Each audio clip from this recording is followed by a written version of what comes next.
साल था 1919। भारत गुलामी की बेड़ियों में जकड़ा हुआ था। पहला विश्व युद्ध खत्म हो चुका था। भारतीय सैनिक अंग्रेजों के लिए खून बहाकर लौटे थे। लोगों को उम्मीद थी कि अब कुछ बदलेगा। अब अंग्रेज हमें आजादी की ओर बढ़ने देंगे। लेकिन सपनों के टूटने की आहट बहुत तेज थी। युद्ध के बाद देश को मिला महंगाई, बेरोजगारी और एक काला कानून। उस कानून का नाम था रोलेट एक्ट। एक ऐसा कानून जिसने हर भारतीय के दिल में गुस्सा भर दिया और जिसने भारत को हमेशा के लिए बदल दिया। पहले विश्व युद्ध में भारत ने अपनी पूरी ताकत लगा दी थी। 13 लाख से ज्यादा भारतीय सैनिकों को युद्ध में भेजा गया। हजारों सैनिक वहीं शहीद हो गए। देशवासियों ने सोचा, अब अंग्रेज हमारे बलिदान का सम्मान करेंगे।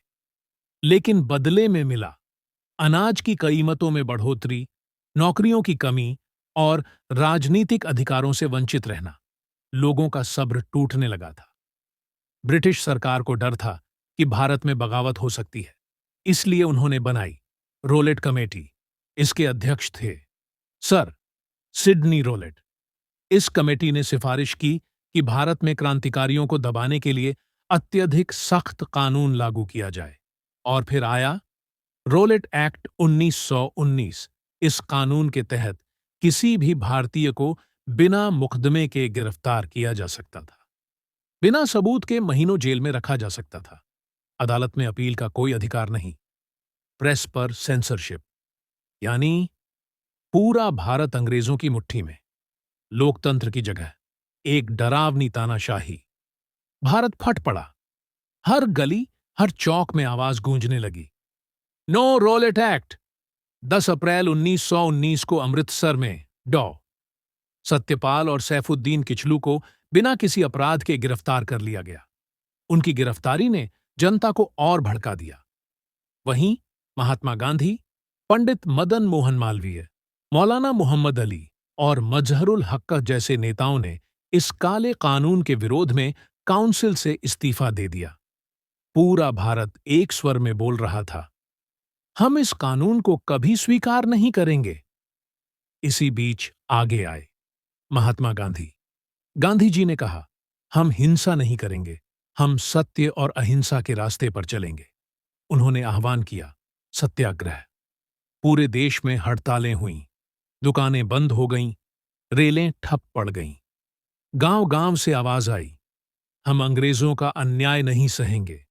लेकिन अंग्रेज डर गए। उन्हें लगने लगा कि भारत हाथ से निकल रहा है। 1919 में रोलाट एक्ट लागू होने के तुरंत बाद महात्मा गांधी ने रोलाट सत्याग्रह शुरू किया।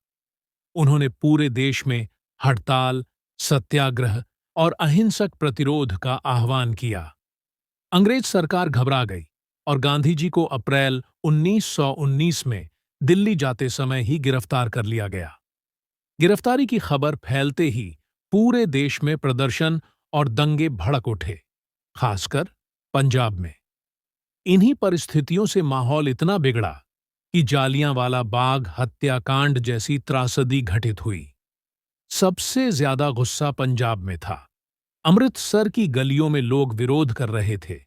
अंग्रेजी सरकार ने सख्त आदेश जारी किए, कोई सभा नहीं होगी, कोई जुलूस नहीं निकलेगा। लेकिन जनता कहां मानने वाली थी। 13 अप्रैल 1919 को बैसाखी का त्योहार था। हजारों लोग जालियांवाला बाग में इकट्ठा हुए, कुछ विरोध करने, कुछ मेले में शामिल होने। जालियांवाला बाग, चारों तरफ ऊंची दीवारें, सिर्फ संकरे दरवाजे। भीड़ शांत बैठी थी। लेकिन तभी जनरल डायर अपनी सेना लेकर पहुंच गया। बिना चेतावनी उसने आदेश दिया, फायर! और फिर शुरू हुई गोलियों की बौछार। लोग चीखते रहे, कोई भाग नहीं सका। दीवारें इतनी ऊंची थीं कि निकलने का रास्ता ही नहीं था। सैकड़ों लोग मौके पर ही शहीद हो गए। कई लोग कुएं में कूदकर जान बचाने की कोशिश करने लगे। सिर्फ 10 मिनट में जालियांवाला बाग खून से लाल हो चुका था। जब यह खबर फैली, पूरा भारत दहल उठा। अखबारों ने लिखा, मानवता के खिलाफ सबसे बड़ा अपराध, भारत का हर कोना रो रहा था, लेकिन साथ ही हर दिल में गुस्सा भी भड़क चुका था। अब लोगों ने तय कर लिया था, अंग्रेजों की हुकूमत ज्यादा दिन नहीं चलेगी। जालियांवाला बाग नरसंहार ने एक नौजवान की आत्मा को झकझोर दिया।